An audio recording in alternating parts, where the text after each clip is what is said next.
Pemimpin Korea Utara Kim Jong-un mengamuk akibat banjir bandang yang mendera wilayah negaranya. Dilaporkan ia bahkan mengeksekusi mati 30 pejabat Korea Utara usai gagal mencegah banjir bandang dan tanah longsor di musim panas ini.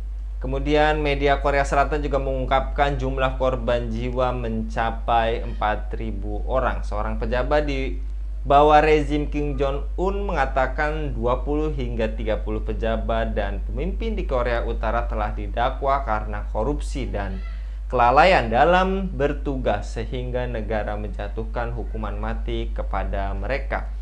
Apakah ini bukti ekonomi dan mitigasi bencana di Korea Utara buruk? Mengapa semakin banyak diplomat Korea Utara yang membelot ke Korea Selatan, dan apakah Korea Utara diambang kebangkrutan? Untuk membahasnya kami terhubung dengan Bung Hasbi Azwar dari Pengamat Internasional. Assalamualaikum warahmatullahi wabarakatuh, Bung Hasbi. Wassalamualaikum warahmatullahi wabarakatuh. Baik Bung, terkait banjir yang melanda wilayah Korea Utara hingga pemimpinnya Kim Jong-un murka dan juga tadi dikabarkan 20 hingga 30 pejabat didakwa hukuman mati. Menurut Anda Bung Hasbi, apakah penanganan bencana di Korea Utara itu buruk? Baik, Bung Anggi, kalau kita ingin melihat persoalan penanganan bencana ya, saya kira bukan hanya melihat dari aspek bagaimana bencana itu ditangani setelah setelah terjadinya, tapi juga aspek pencegahan ya, Bung Anggi ya. Dan saya kira info yang kita dapatkan adalah bahwa eh, apa namanya eh, Korea Utara itu selama ini ya, yang serba terbatas secara ekonomi itu akhirnya juga berdampak buruk dalam berbagai aspek, gitu, termasuk ya, infrastruktur, bahkan korupsi yang tinggi di sana ya. Dari 180 negara yang di ranking, kalau tidak salah di Transparansi Internasional itu Korea Utara itu di angka 170-an. Artinya Korea Utara itu menduduki tingkat korupsi yang sangat tinggi sekali, yang ini yang membuat akhirnya kualitas manajemen pemerintahan menjadi sangat buruk gitu. Eh, Nah, infrastruktur yang buruk, termasuk juga pengundulan hutan dan resapan air yang buruk. Nah, ini kan bicara mengenai manajemen pengelolaan negara ya, gitu. Termasuk pengelolaan lingkungan yang tidak baik, yang membuat akhirnya ketika bencana datang atau ketika hujan deras turun, itu akhirnya apa namanya menjadi apa ya, menjadi bukti atau menjadi fakta bahwa eh, ini terjadi karena ada mismanagement dalam pengelolaan lingkungan, termasuk di dalam pencegahan terjadinya banjir di tengah-tengah masyarakat gitu. Jadi ini bukan hanya pengelolaan bencana atau pengelolaan banjir ya Bung Anggi, tapi ini juga ada persoalan yang saya kira serius dalam pengelolaan bernegara di Korea Selatan, di Korea Utara, yang buat akhirnya eh, masalah ini kemudian terjadi.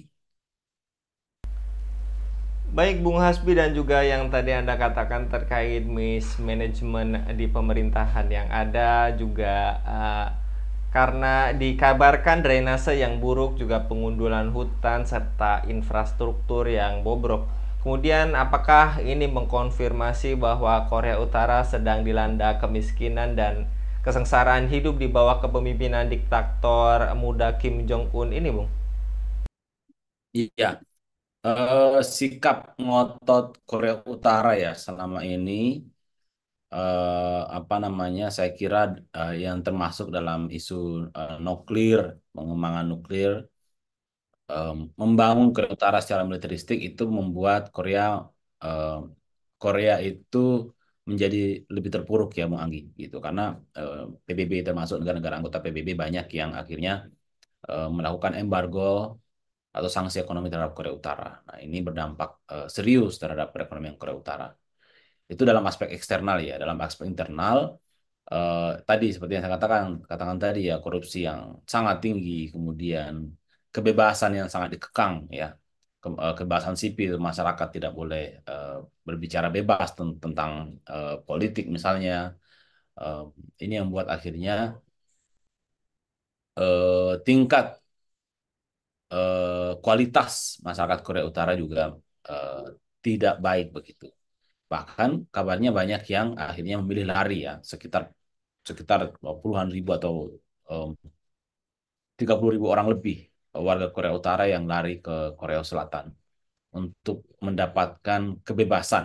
Gitu. Jadi isunya adalah kebebasan yang membuat mereka itu bisa meningkatkan kualitas hidup mereka. Gitu. Dan ini tidak terjadi di Korea Utara. Semua serba dibatasi, semua serba diawasi. Jadi warga negara Korea Utara itu, Bung Anggi, itu dikontrol, bahkan termasuk eh, akses-akses mereka ke media online ya. Akun-akun mereka itu dikontrol oleh pemerintah, pergerakan mereka itu dibatasi, bahkan ketika mereka bersikap kritis, maka ya itu bisa mengancam kehidupan mereka atau bahkan bisa mengancam nyawa mereka.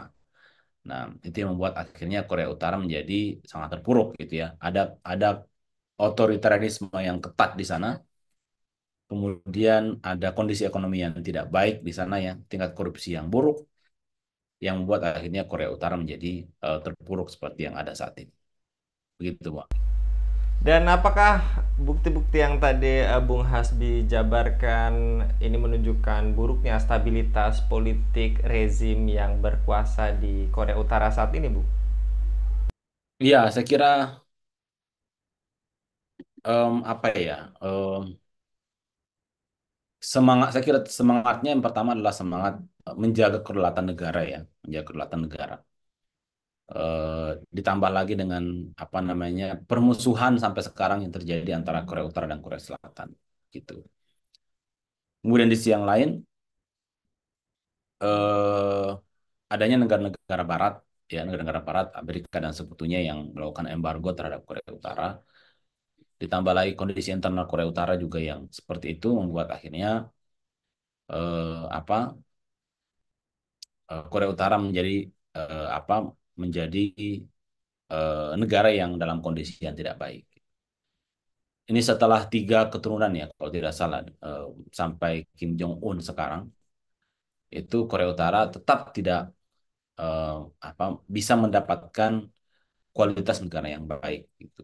Nah, yang sayangnya adalah negara ini kan investasi militernya sangat tinggi sekali ya, Bung Anggi ya, gitu. Kerjasama dengan Rusia, Cina dan macam-macam. Tapi investasi di bidang kesejahteraan masyarakat itu sangat-sangat rendah gitu. Bahkan tadi juga korupsi itu sudah menjadi budaya sehari-hari masyarakat gitu. Sampai saat ini di Korea Selatan itu hampir setengahnya dari warganya itu miskin, sekitar hampir 10 juta orang yang eh, mengalami kelaparan gitu. Ditambah lagi banjir bencana alam yang rentan menimpa negara ini. Kemudian menjadi semakin buruk karena adanya upaya-upaya preventif atau upaya adanya pengelolaan yang juga tidak baik ya di eh, dalam mengatasi atau dalam mencegah terjadinya bencana alam di sana gitu. Nah, ini menjadi malah menurut saya semakin memperburuk kondisi Korea Utara gitu sampai ke depannya ya, Bung Anggi. Nah, kalau misalnya kita lihat kenapa sih Kim Jong Un itu sedikit-sedikit melakukan eksekusi, dikit-dikit melakukan eksekusi 20 sampai 30 orang, itu apa ya? Itu menurut saya ini ya, satu sisi itu tujuannya adalah untuk tetap menjaga legitimasi pemerintahan dari rakyat gitu. Karena bagaimanapun juga ketika ada masalah, itu ada masalah besar yang terjadi di sebuah negara, itu kan kesimpulannya masyarakat akan melihat ada kelalaian yang dilakukan oleh para pejabat negara gitu. Nah, supaya kelalaian itu eh, supaya kekecewaan masyarakat itu tidak ditujukan kepada pemerintah tertinggi, maka strategi pemerintah tertinggi adalah dengan eh, menjatuhkan penyebabnya dari orang-orang tertentu saja gitu. Supaya apa? Otoritas dari pemimpin tertinggi itu tetap bisa bertahan supaya pemerintah masyarakat itu tidak eh, menjatuhkan mosi tidak percaya kepada pemerintah yang berkuasa. Nah, sehingga pemerintah Kim Jong Un itu ingin memperlihatkan bahwa kita tuh tegas ketika ada pejabat yang bermasalah. Padahal, Bung Anggi, bisa jadi yang bermasalah bukan hanya pejabat 20-30 orang saja.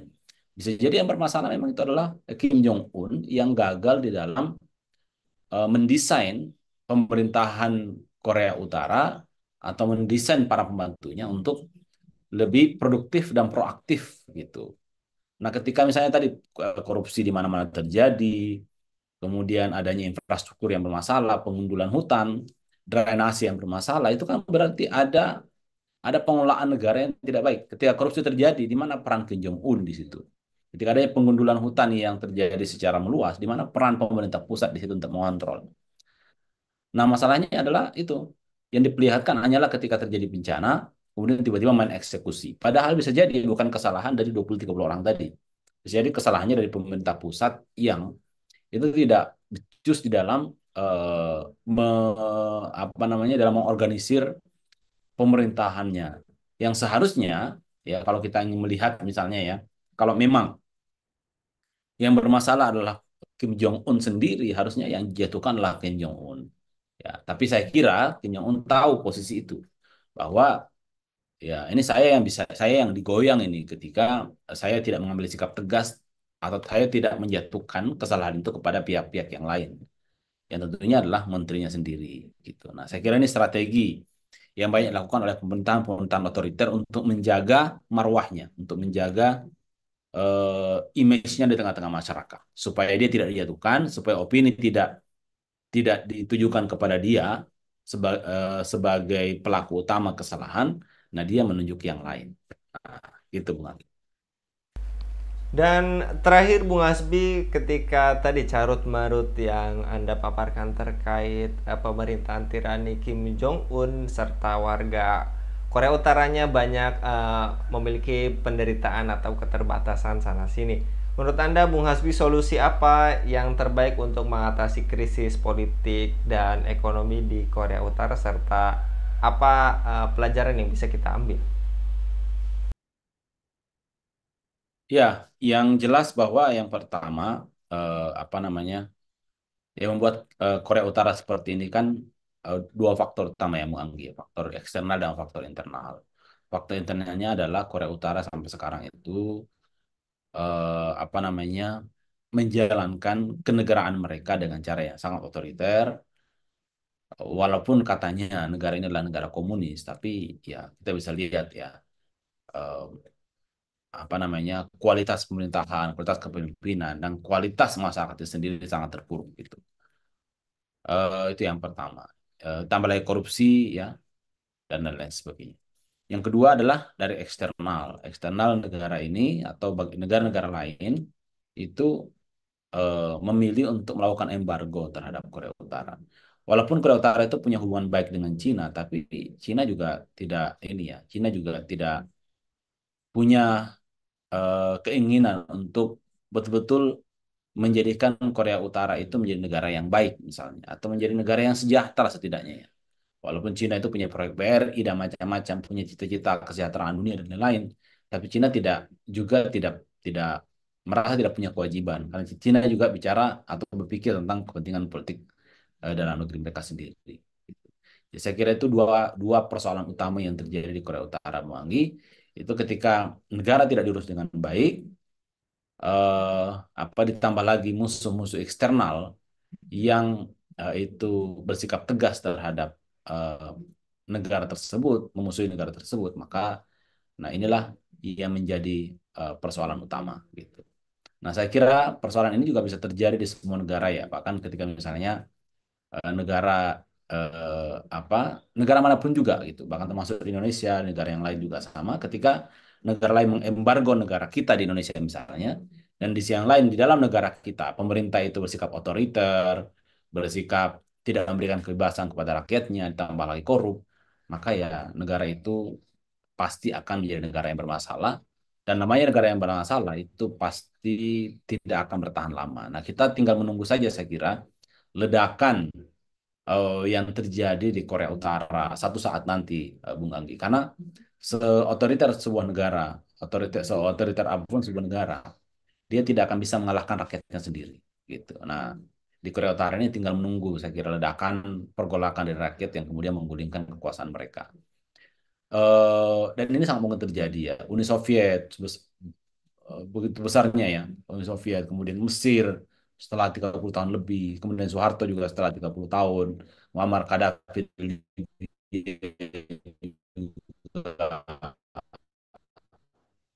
sama sama karena ya sebuah negara itu bisa tegak berdiri itu ketika rakyatnya itu masih menaruh loyalitas dan kepercayaan.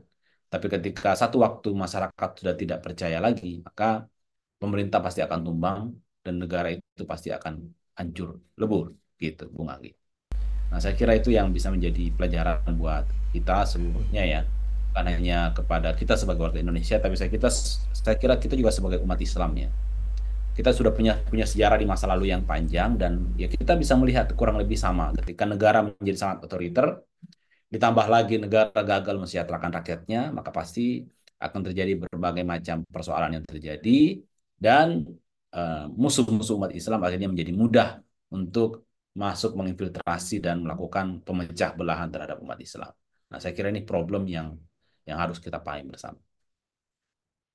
Baik, jazakallah Bung Hasbi untuk pemaparannya pada kabar petang kali ini. Mudah-mudahan ini menjadi peringatan keras bagi kita bersama. Jazakallah sekali lagi Bung Hasbi. Mudah-mudahan Bung Hasbi senantiasa dilindungi oleh Allah Subhanahu wa taala dalam setiap aktivitasnya. Demikian pemirsa Khilafah News yang dirahmati Allah, dukung dengan subscribe, komen, dan share. Semoga menjadi kebaikan bagi kita semua di dunia dan di akhirat. Saya Anggi Suara diundur diri. Assalamualaikum warahmatullahi wabarakatuh.